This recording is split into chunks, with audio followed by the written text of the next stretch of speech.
یہ راتیں آتی ہیں اور چلی جاتی ہیں، اور ایک وقت آئے گا کہ یہ راتیں آئیں گی اور ہم نہیں ہوں گے۔ کتنے لوگ ایسے ہیں جو پچھلے سال تھے لیکن آج نہیں ہیں، ان سے گزشتہ سالوں میں تھے آج نہیں ہیں۔ تو یہ جو میسر راتیں ہیں، ان کے دامن سے پھوٹتی ضیائیں ہمیں اپنے اندر سمو لینی چاہیے کہ ہم دنیا پہ نہ بھی ہوں گے تو یہاں سے جو ہم نے نور لیا ہوگا وہ قبر میں بھی چراغاں کرے۔ اللہ اکبر۔ عبرت اللہ نصیب فرما دے۔ وہ ایک بچہ تھا چھوٹا، جنگلوں میں رو رہا تھا اور اس کی آنکھوں میں آنسو امٹ رہے تھے اور چیخ رہا تھا، رو رہا تھا۔ کوئی بزرگ تھا، وہ قریب سے گزرا، دیکھا بچے کو رو رہا ہے، کہا بیٹا کیا ہوا ہے؟ کہا اللہ سے بڑا ڈر لگتا ہے۔ چھوٹا سا بچہ 6-7 سال کی عمر ہے۔ اللہ اکبر، اللہ سے ڈر لگتا ہے۔ تو اس نے کہا بچہ تیرے تو نامہ اعمال میں ابھی گناہ ہی درج نہیں ہوا۔ جب تک انسان بالغ نہیں ہوتا تو نامہ اعمال نہیں کھولا جاتا۔ جب بلوغت ہوتی ہے تو فرشتے نامہ اعمال کھول کے بیٹھ جاتے ہیں۔ تو کہا تیرے تو نامہ اعمال میں گناہ ہی نہیں ہے تو کیوں رو رہا ہے؟ کہا میں نے اپنی امی کو دیکھا تھا کہ وہ چولہے کے اندر لکڑیاں ڈال کر ان کو آگ لگاتی تھی، آگ نہیں لگتی تھی، دیا سلائی بجھ جاتی تھی۔ اس نے چھوٹی چھوٹی لکڑیاں لی اور ان کو توڑ کے نیچے رکھا، پہلے چھوٹیوں کو لگائی اور ان کو لگی، پھر بڑیوں کو لگ گئی۔ تو میں اس وقت سے چیخ رہا ہوں کہ حشر کے دن جہنم کے اندر بڑے بڑے گناہ گاروں کو ڈالا گیا، آگ نہ لگی تو مجھ چھوٹے کو نہ رکھ لیا جائے۔ یعنی خوف اور خشیت کا عالم دیکھیے۔ روشنی، اندر کے اجالے اور روح کا چراغاں اس رات کے دامن سے لیا جا سکتا ہے۔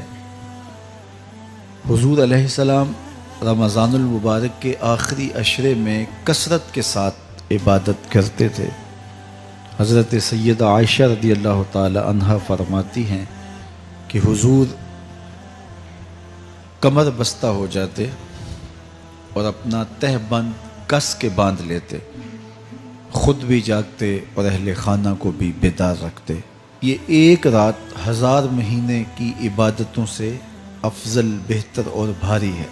تو اس امت کو جب اتنا نوازا گیا ہے کہ ایک ایک رات اتنی برکتوں کی حامل عطا ہوئی ہے، تو پھر ہمیں بہت زیادہ کوشش کر کے برکتیں سمیٹ لینی چاہیے تاکہ جب ہم اس دنیا سے جائیں تو ہمارے پاس ایک بہت بڑا روشنیوں کا ذخیرہ ہو جو ہماری قبر میں بھی چراغاں کرے، حشر میں بھی روشنی دے، اور ہمیں کہیں بھی اندھیروں کا سامنا نہ کرنا پڑے، چونکہ روشنیاں تو ہم نے یہاں سے لے کے جانی ہیں۔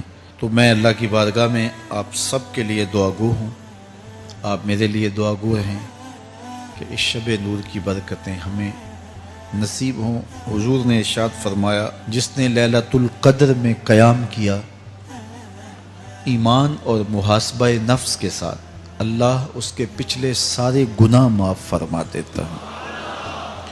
ام المومنین سیدہ عائشہ رضی اللہ تعالیٰ عنہ فرماتی ہیں کہ میں نے عرض کی اے اللہ کے محبوب صلی اللہ علیہ وسلم، اگر میں لیلۃ القدر کو پا لوں تو مجھے پھر کیا دعا مانگنا چاہیے؟ تو حضور نے ارشاد فرمایا اگر تم لیلۃ القدر پا لو تو یہ دعا مانگو، اللہم انک عفو تحب العفو فاعف عنی، اے اللہ تو معاف کرنے والا ہے، معاف کرنے کو پسند کرتا ہے، میرے معاملات سے درگزر فرما۔ تو اللہ تعالیٰ اس رات کی برکتوں سے ہمیں اپنی پناہ میں، امان میں، حفاظتوں کے حصار میں رکھے۔